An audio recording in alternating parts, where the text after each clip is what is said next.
A principal reason for the media's reluctance to wade properly into the debate around co-governance may stem from a fear of being called racist. Although, don't overlook laziness, that certainly cannot be discounted.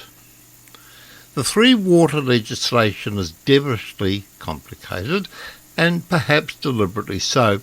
That should not stop journalists, though, with an honest approach to their job, being unable to summarise or even highlight key points of its dishonesty. Fear of being called racist probably could be a concern to those who have no conviction in telling or reporting the truth. For me, personally, being called a racist, which is a common occurrence, certainly does not stop me from reporting or commenting on the truth of exploitation by the greedy, awful, dishonest Maori elite being fed their dog biscuits by the Adern Labour Maori caucus, and what a bunch of questionable individuals that sit around that table.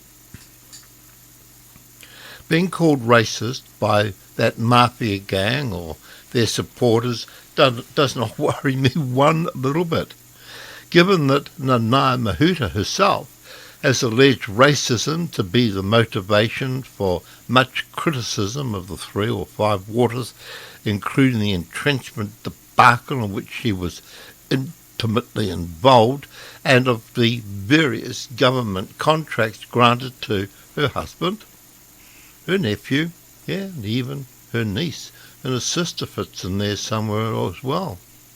Last week, Simon Watts asked her in Parliament, how does she reconcile her statement that entrenchment was, and I quote, a mistake, and when she had received advice twice on it, including on the day of that debate and a month beforehand, and isn't it really the case that this was no mistake but a deliberate and calculated action? And again, reason. Mahuta described this question as a dog whistle. In response to allegations about valuable government contracts going to what she has described as her talented family, or that dreadful Maori thing called whānau, the talented family, Mahuta has reported on Waiata News on October the 31st as saying that people are seeing through a newspaper campaign highlighting the business interest of members of her whānau. Yeah, I think we'll stick with whānau here because it reminds us of the fact that it's Maori bullshit, and that the stories were driven by the desire of a journalist from another country who wants to make a name for herself.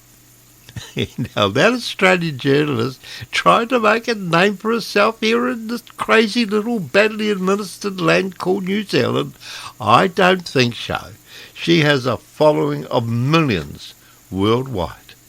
Mahuta added that people know what racism looks and smells like. That crazy inky thing on the chin produced by a modern tattoo machine is certainly the logo of racism. It's clear that when Mahuta is under pressure, she is very happy to deflect criticism by moving straight to accusations of racism. I would think that by now the mainstream media, that's the Labour Party propaganda wing, would be looking at their future job prospects under a change in government.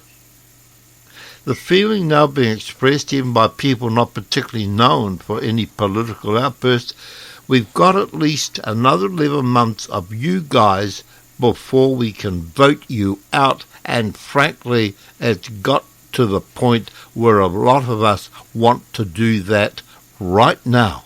Yes, we want to do it now, to be forced to live another 11 months of your political, dishonest, racist crap. It has to be stopped. The more combative stance the media appears to be taking lately certainly represents a big change from the beginning of the year, when most of the parliamentary press gallery, to its shame, obeyed the Speaker's command not to meet and interview protesters on the lawns below. They stayed with their master to watch the action from the safety of the Parliament's ramparts. Buxton and Seymour both showed back then just how gutless and pliant they are to following instructions that decent, common sense Kiwis knew was so very, very wrong. Add in a recession and higher interest rates, then you end up with a potent mix of powder keg issues that the government can blow itself to pieces with. Expect Ardern to crack and walk.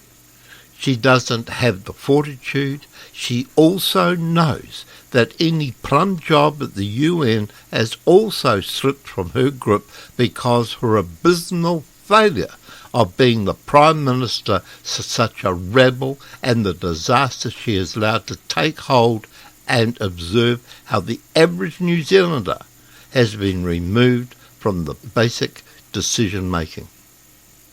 The Maori caucus will become more desperate to drive through their policies and steal as much of New Zealand assets they can get their grubby hands on. What a year 2023 will be. Hold on to your hats, folks.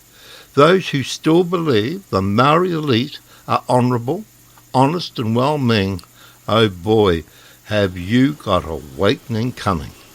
I have a feeling that next year will be the year for New Zealand First and Winston Peters. It has to be his year, doesn't it?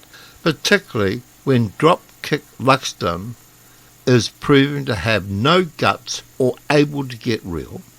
To survive, Luxton must get real and actually act like he is an opposition. The excuse that he is keeping his powder dry for the election's next push does not sound particularly convincing to me. Currently, with his and the National Purple weak approach, he is more like Labour dilute.